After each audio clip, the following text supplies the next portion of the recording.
sa mga talagang nagpakitang gilas din sa letra na si Cyrex Silorio. Cyrex, una sa lahat, congratulations sa'yo at sa buong grupo.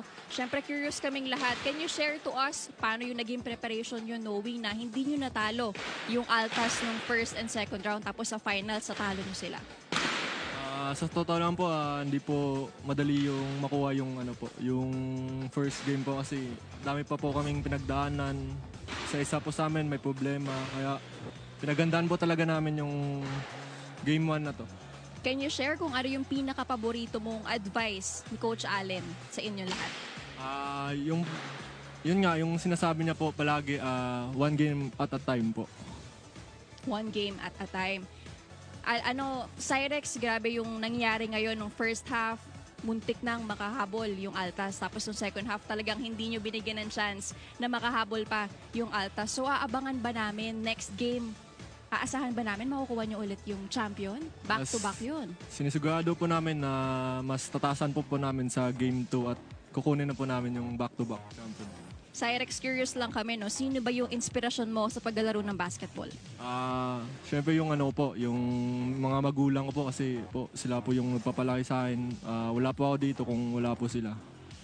Yes. Tapos grade 11 ka na, Cyrex, no? So, taga Bicol. Ay, Gensan. Sorry, taga Gensan. Coronadal. Buti hindi ka nahirapan mag-adjust dito sa Manila. Medyo lang po. Medyo.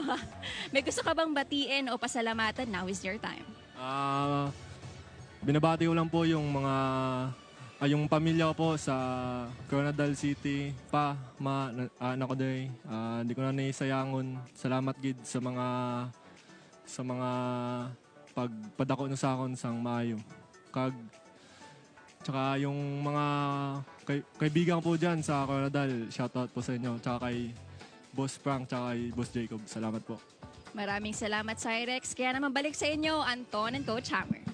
Thank you very much, our love. Cyrex is one of the players who will remain. Oh, definitely. For the Letran squad. As I heard, he was being scouted by one of my former coaches that we will just keep under wraps for the national program. For now. Because this guy, nakita nga natin, he is a very effective, doesn't dribble, very smart when he holds that basketball. And para kay Arlove, hindi talaga siya mahihirapan mag-adjust dahil more than half of their team, Bisaya.